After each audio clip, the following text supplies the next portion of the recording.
की शुरुआत करते हुए सबसे पहले आपको बता दें, उत्तर प्रदेश के मुख्यमंत्री योगी आदित्यनाथ ने जयपुर का दौरा किया। इस दौरान वो विराटनगर स्थित पवन धाम पंचखंड पीठ में आचार्य सोमेंद्र शर्मा की चादरपोशी कार्यक्रम में शरीक हुए। यहां सबसे पहले सीएम योगी आदित्यनाथ ने धर्मेंद्र महाराज की समाधि पर पुष्पांजलि अर्पित करी। आपको बता दें कि हाल ही में पीठाधीश्वर स्वामी धर्मेंद्र महाराज ब्रह्मलीन हुए हैं और अब स्वामी धर्मेंद्र के पुत्र सोमेंद्र शर्मा गद्दी पर विराजमान हो गए हैं।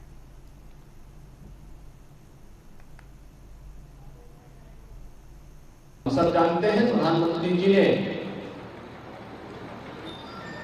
अयोध्या में श्री राम जन्मभूमि मंदिर निर्माण के कार्यक्रम को आगे बढ़ाया। अब तक 50% से अधिक कार्य श्री राम जन्मभूमि मंदिर निर्माण का आगे बढ़ चुका है और उस अवसर पर भी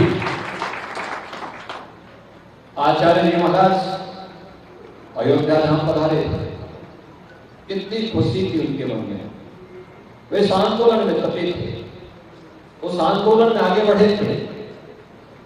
उस आंदोलन के साथ उन्होंने अपने आप को पूरी तरह समर्पित करके इसको एक नई ऊंचाई तक पहुंचाने में अपना योगदान दिया था।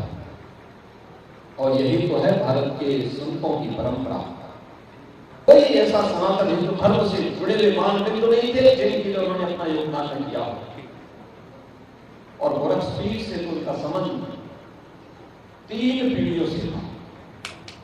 लगातार जब भी गोरखपीठ से एक निमंत्रण मिलता था, आचार्य जी वहां पहुंचकर उस कार्यक्रम में भाग लेते थे, आते थे।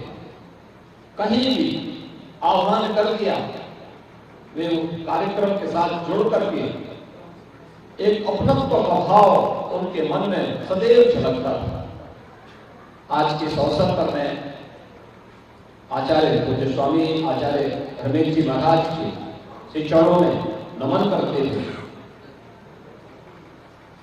उन्हें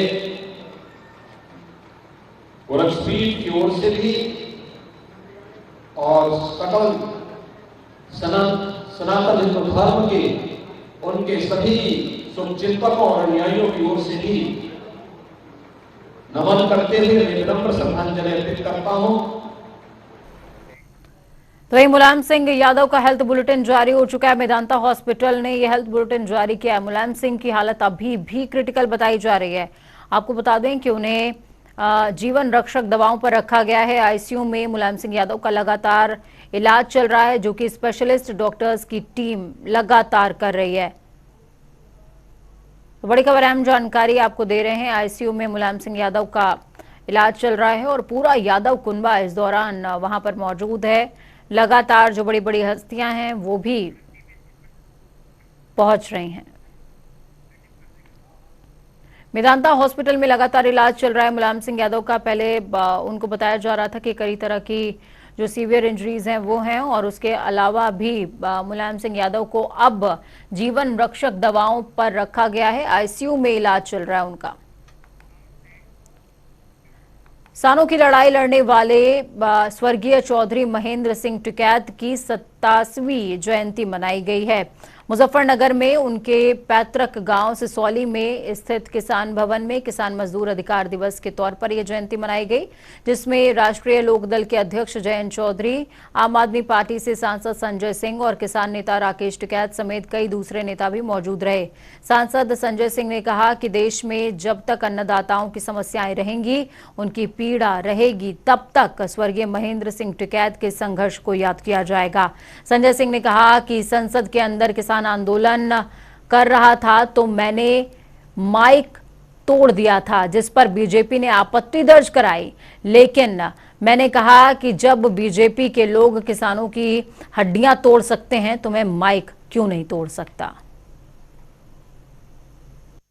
आपका मनाया जा रहा है। किसान, मजदूर, महिलाएं, आदिवासी, भाई लिखाई, इन सब चीजों को मना रहे हैं कि उनकी विचारधारा थी कि भाई स्कूल भी पढ़े, तो उन्होंने कन्या inter college, degree college in पर ध्यान दिया। दहेज प्रथा, जो अवैध खर्चे थे उन पर कंट्रोल करने की बात करी।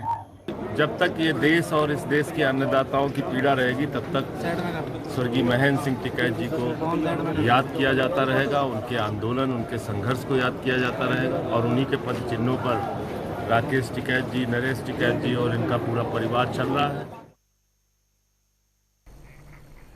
रायबरेली दौरे पर पहुंचे deputy CM Brajesh Pathak police line का भी निरीक्षण करने पहुंचे। यहां पर बनी बिल्डिंग का निरीक्षण उन्होंने किया है। काम में कमियां मिलने पर डिप्टी सीएम ने जिम्मेदार जेई और ठेकेदार पर जमकर फटकार लगाई। बीम से लेकर ईंटों की चुनाई और गुणवत्ता को देखकर डिप्टी सीएम भड़क उठे और ब्रजेश पाठक ने जिलाधिकारियों को आवश्यक कार्रवाई के निर्देश दिए हैं।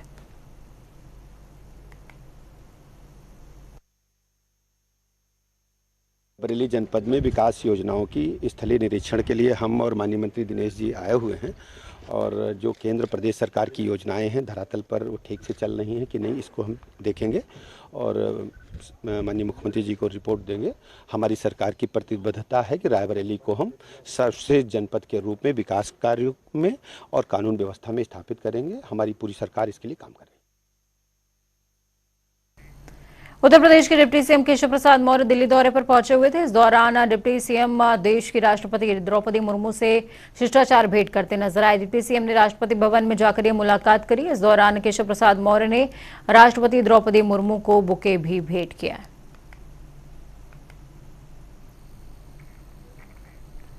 भाजपा के पूर्व विधायक और फायर ब्रांड नेता ठाकुर संगीत सोम का विवादित बयान सामने आया है। कैसे विवादित वो समझिए। विजयदशमी के मौके पर राजपूत उत्थान सभा के शस्त्र पूजन कार्यक्रम के दौरान संगीत सोम ने कहा, आने वाले समय में शस्त्र की जरूरत पड़ेगी और राजपूत को फिर से शस्त्र उठाना पड़ेगा।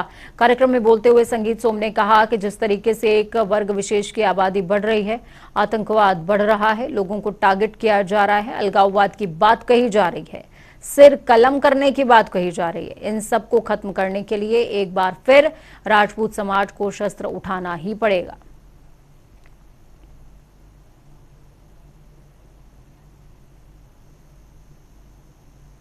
दरअसल ओम प्रकाश राजभर जी बड़े सामाजिक कार्यकर्ता हैं।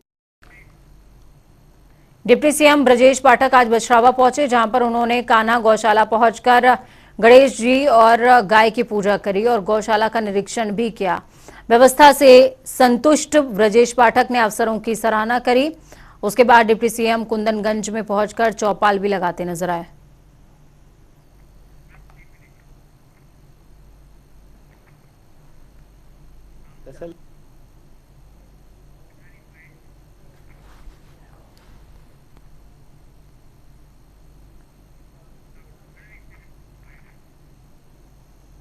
दरअसल ओम प्रकाश राजभर जी बड़े सामाजिक कार्यकर्ता हैं, पार्टी के राष्ट्रीय अध्यक्ष हैं और कल मैं बलिया में था और हमारे साथ वो एक कार्यक्रम में थे और उन्हीं का कार्यक्रम था, बेसिकली उनके पार्टी का कार्यक्रम था। मैं गया था और किसी भी सामाजिक कार्यक्रम में मैं जाता रहता हूँ लगातार। दरअसल आप जानते हो कि लगातार हमारी सरकार हर विभाग को रेगुलराइज कर रहा है, लेकिन यदि कोई प्रॉपर शिकायत आएगी तो हम जरूर जांच कराकर कार्रवाई करेंगे। 2024 का क्या प्लान है सर?